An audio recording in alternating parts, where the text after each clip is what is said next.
नमस्कार। आप देख रहे हैं एसआरए न्यूज और एसआरए न्यूज पर लाइव। आज हमारे साथ जो है भीम सेना के राष्ट्रीय अध्यक्ष सतपाल तंवर जी जो हैं वो जुड़ चुके हैं। उनसे बातचीत करेंगे कि अभी हाल ही में कंगना रनौत का जो बयान आया है, उन्होंने आरक्षण के लिए को लेकर और संविधान पर कुछ टिप्पणियां की हैं, जिसके बाद जो है लगातार वो ट्विटर पर मोर्चा खोल रही हैं। उस पर बातचीत करने के लिए हमारे साथ जो है नवाब सतपाल तंवर जुड़ चुके। सर बहुत बहुत शुक्रिया आपका। आप सुन पा रहे हैं सर मुझे?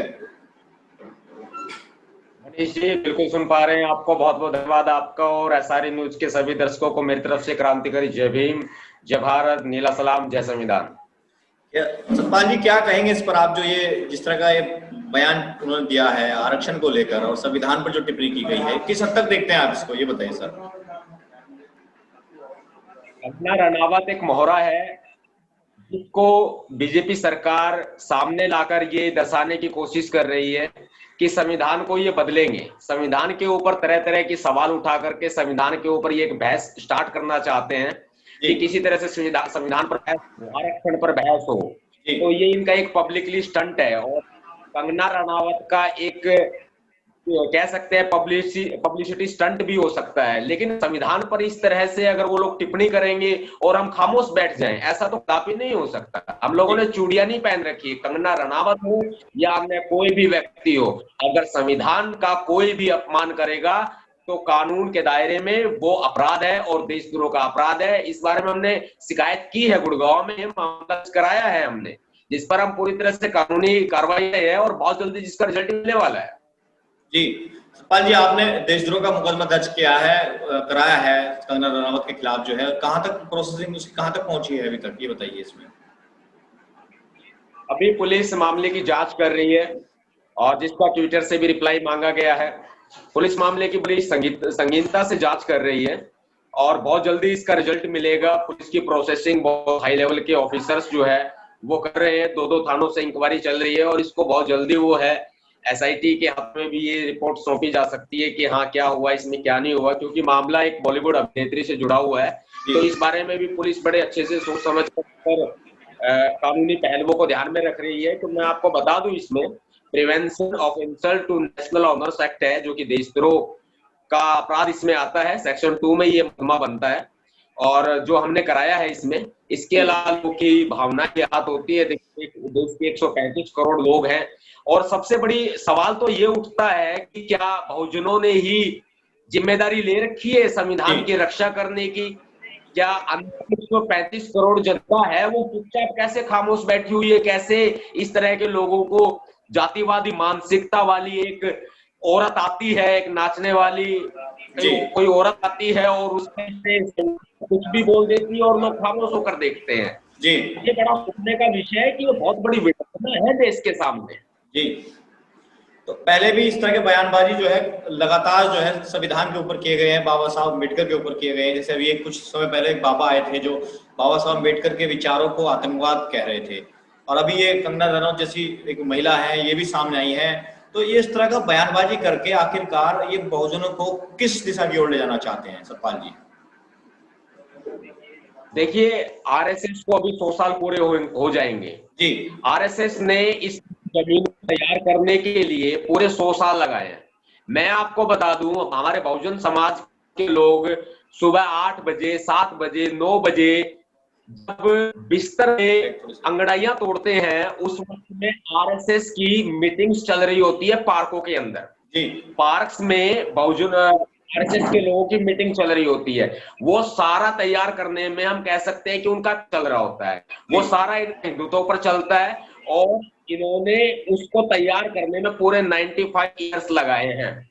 आरएसएस की मेन मंशा यही रही है। उनकी अब सरकार बनी हुई है और पूर्ण बहुमत से उनकी सरकार बनी है, नरेंद्र मोदी के नेतृत्व में बनी है। ऐसे में इनका मेन जो मूल एजेंडा वो यही है कि किसी भी तरीके से इस देश के संविधान को समाप्त कर देना। वरना कंगना रनावत की क्या औकात, कंगना रनावत की क्या औकात कि एक अभिनेत्री, एक नाचने वाली और एक डायरेक्टर के इशारे पर कुछ भी करने को जो तैयार हो जाए, वो संविधान के खिलाफ बोल जाए। ऐसा कैसे हो सकता है? आप खुद समझदार हैं, खुद आप समझते हैं इस बात को और देश की जनता भी समझती है, देश का मीडिया भी समझता है। सबसे बड़ी बात है कि इनको इतनी ताकत आती कहां से? अफसरों से आती है, मंत्रियों से आती है, से आती है, भारतीय जनता पार्टी से आती है, संविधान से आती है, और वहां हम कमजोर हो जाते हैं। लेकिन जहां मैं इस पूरे मामले को, मनीष जी, 23 तारीख की ये बात है, 23 अगस्त की रात को 8:10 पर उन्होंने ट्वीट किया था, और आज 28 तारीख हो रही है। मैंने पूरा 26 तारीख तक इंतजार किया, कोई कुछ करेगा, कोई कुछ करेगा। जब कोई सामने नहीं आया पूरे देश भर से, मुझे सामने आना पड़ा। तब मुझे आगे आना पड़ा कि हम लोग और भीमसेना इसमें आगे आई है, और हम रिजल्ट देश की जनता को बहुत अच्छा देंगे, मुंह चुप कर देंगे, ताला लगा देंगे मुंह पर। और हम बार बार, मैं एसआरए न्यूज के माध्यम से भी कंगना रनावत को चेतावनी देना चाहता हूं, अपनी जातिवादी मानसिकता अपने अंदर रखे। कहीं भी नाचना हो, गाना हो, गाए, हमें कोई आपत्ति नहीं है। फिल्म अभिनेत्री है, जो प्रोफेशन है वो करे, लेकिन संविधान पर सवाल उठाने की इजाजत ना देश के प्रधानमंत्री को है, ना देश के राष्ट्रपति को है, और ना ही किसी अभिनेत्री को है। अदरवाइज जब संविधान का डंडा घूमेगा तो उसके बाद में ये लिपटते हुए नजर आएंगे, जब पता चलेगा कि देशद्रोह क्या होता है। क्योंकि ये देशभक्ति का बहुत बड़ा पाठ पढ़ाते हैं, लेकिन वास्तव में देशद्रोह यही लोग हैं।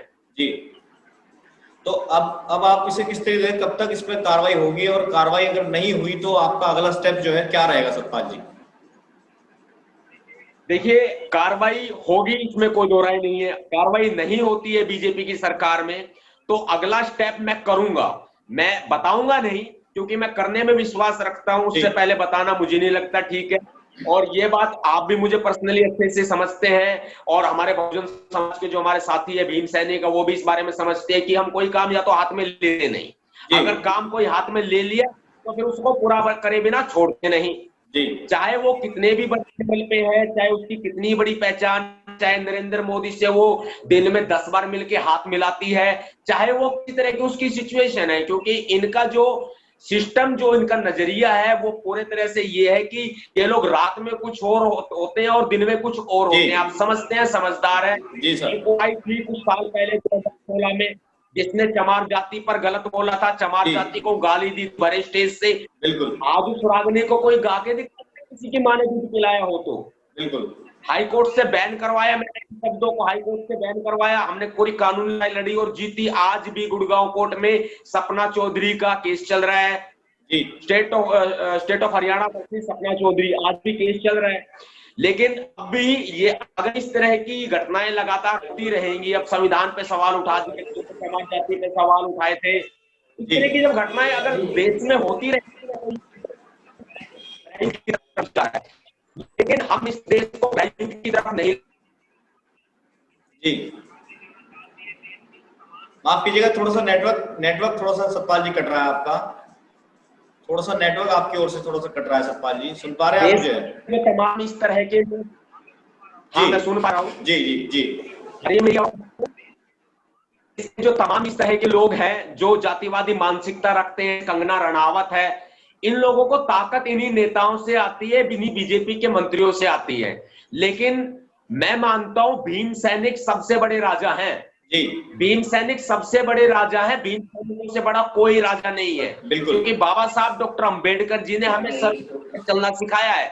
हम देश के मूलवासी लोग हैं, हम देश के राजा लोग, ये बात इनको समझ आती है। और जो आरक्षण पर जिस तरह से सवाल, आरक्षण पर भी बात की जाए, आरक्षण कोई भीख तो है नहीं जो ये लोग समझते हैं। जी, आप थोड़ा इस पर भी मनीष जी कुछ बातें इस पर रखें, आरक्षण को किस तरह से मुद्दा बनाया जाता है। आरक्षण तो एक मुद्दा है, जबकि संविधान पर हमला है। आरक्षण की आड़ में भारत के संविधान पर हमला है। बिल्कुल सतपाल जी, आपसे मुझे जानना था कि आखिरकार जब जिस तरह संविधान के साथ साथ आरक्षण पर भी हमला किया जाता है, आखिरकार आरक्षण जो लागू किया गया है वो जातिवाद आधार पर किया गया है, या आरक्षण की वजह से ही जातिवाद जो है इस देश में? क्योंकि कंगना रनौत को लगता है कहीं ना कहीं आरक्षण का जो है वो गलत इस्तेमाल देश में किया जा रहा है, ऐसा उनका मानना है। उन्होंने अपना बयान भी इस पर दिया है ट्विटर पर। मैंने आपको बताया, कंगना जैसी बहुत सारी आएंगी और बहुत सारी जाएंगी। कंगना एक मोहरा है इन लोगों का। बीजेपी ने, आरएसएस ने 95 साल अपनी फसल तैयार की है, जो आतंकी फसल है। और इनको मैं मुंह तोड़ जवाब देना चाहूंगा कि जो जातिवाद है वो आरक्षण से नहीं है, बिल्कुल। जबकि आरक्षण है तो जातिवाद से है, जातिवाद से आरक्षण है।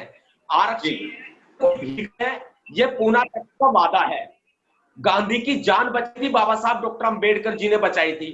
आरक्षण तो सिर्फ दिखावे के लिए है, आरक्षण तो हमें प्रॉपर मिला नहीं है। और आरक्षण सिर्फ एससी, एसटी, ओबीसी वर्ग के लिए नहीं है, आरक्षण मात्र सरकारी नौकरियों के लिए नहीं है, आरक्षण जो है महिलाओं को भी है।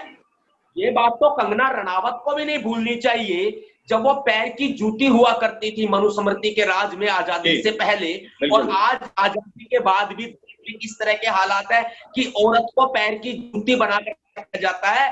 पूरे भारत में 10% डीवी एक्ट के केसेस होते हैं, घरेलू हिंसा के केसेस होते हैं जो कोर्ट में आते हैं, और 25% वो केस होते हैं जो कोर्ट में नहीं जा पाते हैं, थाने तक, महिला सेल तक सीमित रह जाते हैं। तो आप ये समझिए, आज भी महिलाएं घरेलू हिंसा की शिकार है, 25% मामले आज भी प्रतिदिन हो रहे हैं। तो ये बड़ी सोचने का इश्यू है कि देश में महिलाओं को भी दोयम दर्जे का व्यवहार किया जाता है, महिलाओं को पैर की जूती बना करके रखा जाता है। ये कंगना रनावत को समझ में नहीं आएगी, क्योंकि कंगना रनावत बीजेपी की और आरएसएस की पाली हुई, मैं नाम नहीं लेना चाहूंगा, पाली हुई वो मोहरा है। आप सोच सकते हैं कि वो सिर्फ इस पर करना चाहती है, और किसी की मां ने दूध पिलाया, नरेंद्र मोदी आ जाए देश का प्रधानमंत्री, या किसी भी राज्य का बीजेपी का सीएम आ जाए, या किसी भी पार्टी का आ जाए, या कंगना रनावत आ जाए, बॉलीवुड से कोई भी आ जाए उठ करके मेरे साथ बहस करे, मैं बहस की कंगना रनावत को चुनौती देता हूँ। बड़ा सवाल आप खड़ा कर रहे हैं, आरक्षण पर बहस करें, ये सीधी चुनौती आप एसआर न्यूज के माध्यम से, क्योंकि आरक्षण अधिकार है। और एक बात और मनीष जी मैं कहना चाहूंगा, कंगना रनावत जिस तरह से बिना कपड़ों के वो मंच पर मुजरा करती है, और वो जो है जिस तरह से बिना कपड़ों के वाल्मीकि समाज के लोग, चमार जाति के लोग सीवर में, गटर में उतरकर सीवर की गटर की सफाई करते हैं, अपने जून की रोटी कमाते हैं ताकि अपने बच्चों को पढ़ा सके, शिक्षा का अधिकार जो बाबा साहब अम्बेडकर दे करके गए उसको साकार कर सके, अपने बच्चों को पढ़ा सके। अगर ऐसे ही बिना कपड़ों के अगर कंगना रनावत सीवर में, गटर में उतरे, तब उसको पता चलेगा क्या जातिवाद होता है। आज भी सीवर में, गटर में किसी तरह की सुरक्षा का कोई भी प्रावधान नहीं है, किसी भी तरह की सुरक्षा का कोई प्रावधान नहीं है। लोगों की जान जाती है, लोगों की मौत होती है, नतीजन के सारे कागजात में दफन हो जाते हैं। ना कोई पुलिस कार्रवाई करती, ना कोई सरकारें कार्रवाई करती। और आज हमारे ऊपर, हमारे बाबा साहब डॉक्टर अंबेडकर संविधान के ऊपर सवाल उठाने वाली एक 2 कौड़ी की औरत, जिसकी औकात मात्र इतनी है, जो मंच पर जाकर के सिर्फ और सिर्फ मुजरा करती है, कितनी गलत बात है। उसको जो सोच है वो मात्र एक मोहरा है, सारी साजिश बीजेपी की है। मैं चुनौती देता हूं, कहीं भी किसी भी मंच के ऊपर आकर के बहस कर ले हमारे से। तो आपको सीधा लगता है कि कहीं ना कहीं बीजेपी की चाल है, बीजेपी की कहीं ना कहीं पूरी तरह से बीजेपी की सरकार में बीजेपी की चाल है पूरी तरह से, क्योंकि वो बार बार एक ही चीज दिखाने की कोशिश करती है कि नरेंद्र मोदी के साथ में मंच साझा करती है, नरेंद्र मोदी के साथ में हाथ मिलाती है। तो आप समझिए, नरेंद्र मोदी इतना तेज, इतना चापलूस व्यक्ति है कि वो सामने से अटैक नहीं करता, वो अटैक करवाता है। हमला कोई भूला नहीं है, वो अटैक करवाता है, वो करता नहीं है, क्योंकि वो देश का प्रधानमंत्री है, उसने चोला उड़ा हुआ है। वो कभी कहता है कि मुझे कभी वो कहता है कि मैं मोर बनकर पैदा हुआ होता, कभी कहता है मैं देश का सैनिक बनना चाहता, कभी कहता है कि मैं किसान का बेटा हूं, मैं किसान परिवार में जन्म लेना चाहता था। तो इस तरह की जो वो जिस तरह से रंग रूप ये बदलते हैं ना, बड़ी सोचने की बात है। देश के लिए बहुत बड़ा आने वाला समय वो बहुजनों के लिए तो ठीक नहीं है, देश के दलितों के लिए, मुसलमानों के लिए तो बिल्कुल भी ठीक नहीं है, और देश के संविधान के लिए भी ठीक नहीं है। चलिए, बहुत बहुत शुक्रिया सतपाल जी। आपसे एक लास्ट सवाल मैं पूछना चाहूंगा सर, जब बहुजन समाज या दलितों पर इस तरह की टिप्पणी की गई है, आप ही हमेशा सामने आते हैं। बहुत सारे, मैं नाम नहीं लेना चाहूंगा किसी नेता का, बहुत सारे ऐसे नेता भी हैं जो उभर रहे हैं, लेकिन वो इस पर काम क्यों नहीं करते? आप ही हमेशा सामने आते हैं। ये कड़वा सवाल है बिल्कुल। नवाब सतपाल तंवर आपका भाई है जी, देश के तमाम युवा साथियों का, बहुजन समाज के युवाओं का भाई है जी। मैंने कुछ नहीं किया जी, मैंने अभी भी पहले कुछ नहीं किया, जो कुछ किया है आप लोगों ने किया है जी। देश के बहुजन युवाओं ने किया है, बहुजन साथियों ने किया है, मेरे वीर सैनिकों ने किया है। आज भी जो कुछ कर रहा हूं वो मैंने कर रहा, वो आप लोग कर रहे हैं, मेरे बहुजन साथी कर रहे हैं, भीम सैनिक कर रहे हैं। मैं करूं या वो करे, बात एक ही है, लेकिन जो मैं कर रहा हूं समझो आप कर रहे हैं जी। ये श्रेय मैं कभी नहीं लेना चाहता अपने ऊपर। नहीं, कहता हूं देश के नहीं, को ही और जवाब देना होगा। मैंने पहले भी बहुत सारे ऐसे मुद्दे रहे हैं जिस पर लगातार मैंने आप ही को बाहर निकलते हुए देखा है, और ऐसे बहुत सारे चेहरे हैं जो उभर रहे हैं, वो सामने नहीं आते इन मुद्दों पर। तो ये अपने आप में एक बड़ा सवाल है, और हम धन्यवाद करते हैं सतपाल जी आपका कि आप जो है लगातार समाज में काम कर रहे हैं, इस तरह से बेबाकी से आप काम करते हैं। इसके लिए भी मैं आपको धन्यवाद करना चाहता हूँ, क्योंकि आज की तारीख में बहुजन समाज को जरूरत है लीडरशिप की, और आप जैसे लीडर की, ताकि उनकी आवाज समय समय में बुलंद हो सके। तो बहुत बहुत शुक्रिया सतपाल जी, आप आज हमारे साथ जुड़े हैं SRE न्यूज पर। इसके लिए मैं धन्यवाद करता हूं आपको, और मैं उम्मीद करता हूं आप आगे भी जो है SRE न्यूज के साथ लगातार इसी तरह मुद्दों पर चर्चा करते रहेंगे और हमारे साथ जुड़ रहेंगे। धन्यवाद सर। Thank you.